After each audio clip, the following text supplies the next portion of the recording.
성경에는 하나님의 말씀을 발견하고 그 말씀으로 인해 인생이 완전히 바뀐 사람들이 참 많이 등장합니다. 그중에도 오늘 우리가 좀 주목해야 될 한 사람이 있죠. 바로 요시아입니다. 요시아는 여러분 어린 나이 때부터 왕위에 오르죠. 그가 18세의 왕이 되었습니다. 그는 여러 열조들의 열왕들의 이 왕위의 등극 중에 또 조금 생각보다 빠른 나이였죠. 18세의 왕이 되었을 때 그는 성전을 수리하는 중에 우연히 발견한 이 율법책을 통해서 하나님의 말씀이 무엇인지, 하나님이 누구신지를 그때 접하게 됩니다. 참 신기하지 않습니까? 이 시대 자체가 이렇게 하나님의 말씀을 당연히 하나님이 세운 나라임에도 불구하고 하나님의 말씀에 대해서 무지할 수밖에 없었던 이유는 그들이 하나님의 말씀을 몰랐다는 것이죠.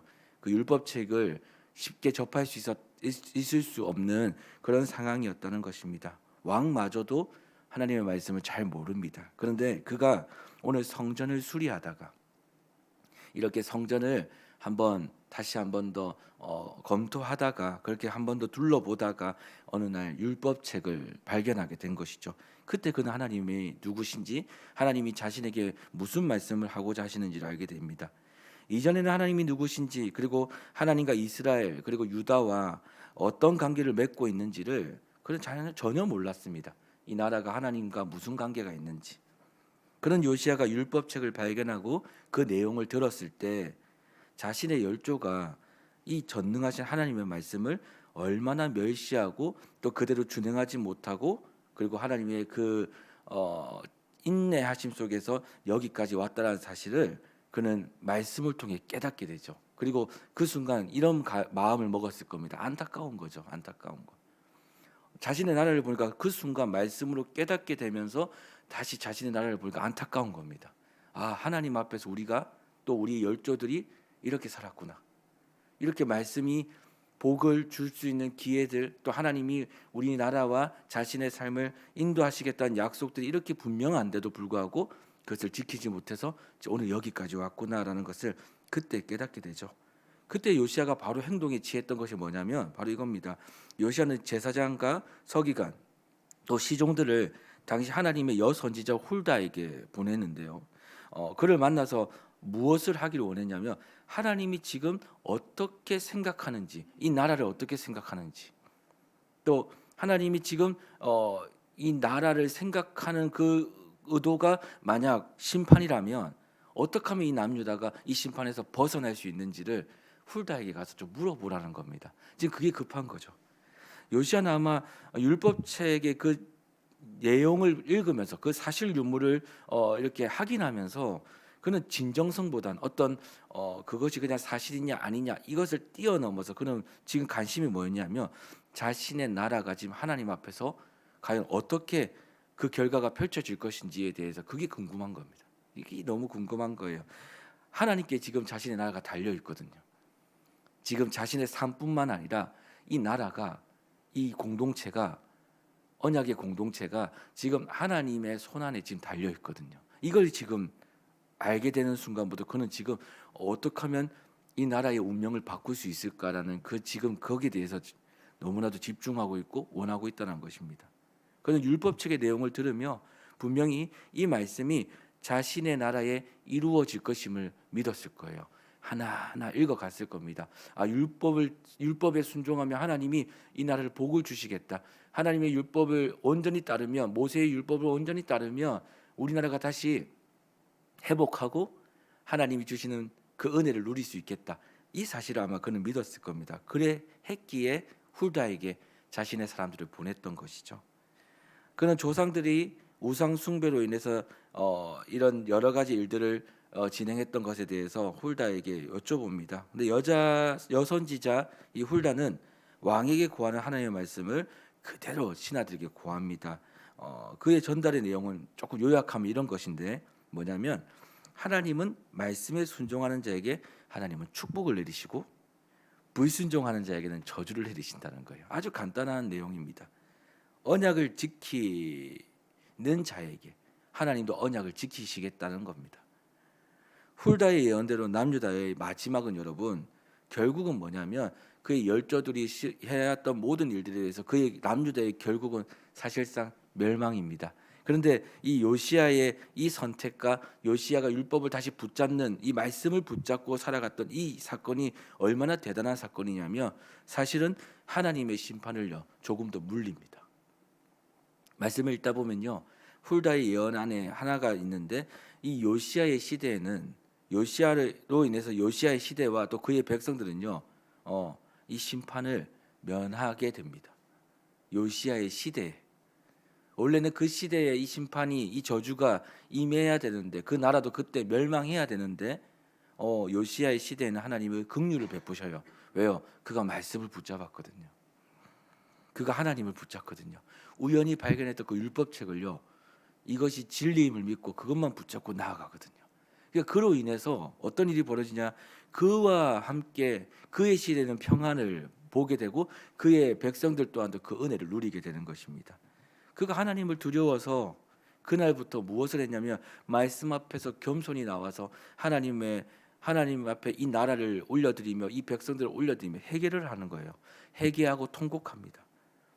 여러분 우리가요 말씀을 붙잡고 그 말씀이 내 삶에 임했을 때 그 말씀이 내 삶에서 깨달아졌을 때 그리고 이 말씀으로 인해서 내 삶의 연약함이 드러났을 때 여러분 그때 하나님이 우리에게 원하시는 반응이 뭐냐면 바로 그때는 회개입니다. 이 회개는 다른 의미가 없습니다. 하나님 주님의 뜻대로 내 삶을 바뀌기를 소망합니다.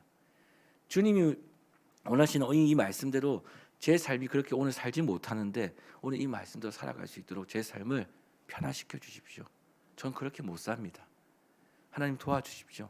이 말씀대로 살기 위해서 자신의 삶을 놓고 주님께 올려드리는 거죠. 자신의 죄를 놓고 그 죄에서 벗어날 수 있는 자신의 삶을 꿈꾸며 하나님 앞에 회개하고 나아가는 겁니다.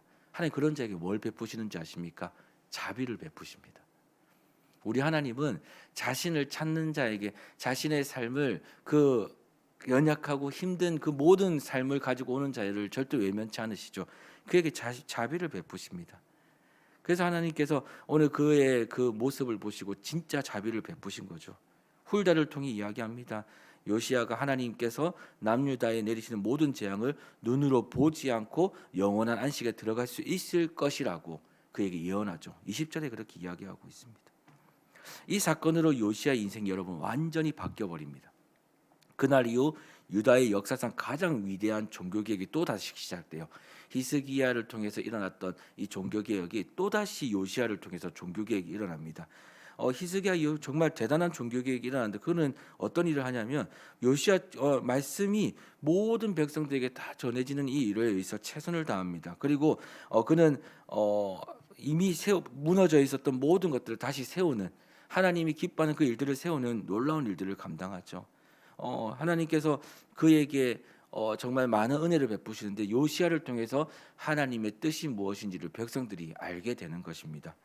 사랑하는 여러분, 우리에게 주시는 말씀 사실은 이게 그냥 가볍게 보이지만 매일매일 여러분에게 주시는 그런 말씀들이 그저 오늘 듣고 스쳐 지나가는 것처럼 충분히 그럴 수 있는 거지만 하나님은 그날 주시는 말씀에는 이유가 있고 그날 주시는 말씀에는 분명한 여러분을 향한 목적이 여러분을 향한 여러분의 삶에 대한 아주 중요한 계획들이 그 말씀 안에 있다는 사실 여러분 믿으시길 소망합니다. 우연히 듣게 된 말씀일지언정 지나가다 듣게 된 말씀일 수도 있고요. 아니면 작정하고 들은 말씀일 수도 있습니다. 하지만 이유 없는 말씀은 없습니다. 오늘도 여전히 요시야를 통해서 우리가 이걸 발견하는 것 같아요. 하나님은 우리에게 그냥 주시지 않습니다. 여러분 말씀은요 어떤 것과 비교될 수 있냐면 바로 감추어진 보배이자 보물입니다. 이 말씀이 내 삶을 변화시킵니다. 옆에 사람이 저를 변화시킬 것 같습니까? 옆에 있는 누군가가 나를 변화시킬 것 같나요? 그렇지 않습니다. 상황이 바뀌면 나를 변화시킬 것 같나요? 그렇지 않습니다. 말씀이 우리를 변화시킵니다. 이 말씀이요. 이 글자가 이 문자가 우리의 삶을 바꿔 버립니다. 우리의 삶을 바꿀 수 있죠. 또 우리의 삶을요 회복시킵니다. 우리의 모든 것을 회복시킵니다. 그래서 말씀은요 보물이에요. 감추어진 보물이라고 성경에서는 비유하고 있는 겁니다. 여러분 제일 중요한 회복이 있습니다. 그 회복이 뭐냐면 하나님과의 관계가 회복되는 겁니다. 어떤 문제가 생기더라도 이 관계가 회복되면요, 여러분 하나님이 책임져 주십니다. 근데 그 원리가 어디서 시작되냐? 말씀에서 시작된다는 것이죠. 말씀이 내 삶에 들어오는 순간, 말씀이 살아서 내 삶에 역사한다라는 그 은혜가 내 삶에 임하는 순간, 이 말씀이 하나님과의 관계를 회복시켜 버립니다. 죄로 인해서 단절됐던 그 모든, 또 불평과 불만으로 하나님을 외면했던 그 관계가 갑자기 이 말씀을 통해서 내 삶이 회개로, 갑자기 내 삶이 주님을 바라봄으로 그 관계가 다시 회복되는 겁니다. 왜냐하면 여러분, 이 관계가 회복되려면 정말 중요한 게 있는데요. 두 사람이 만났을 때 관계가 회복되려면 한 사람은 받아줘야 됩니다. 이게 맞을 거예요.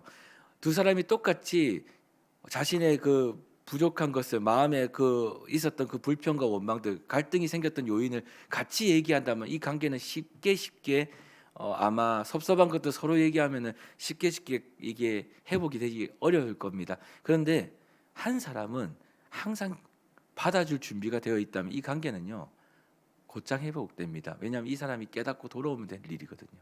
근데 우리 하나님 이런 분이시거든요. 우리 하나님은 말씀을 주시고 기다리십니다.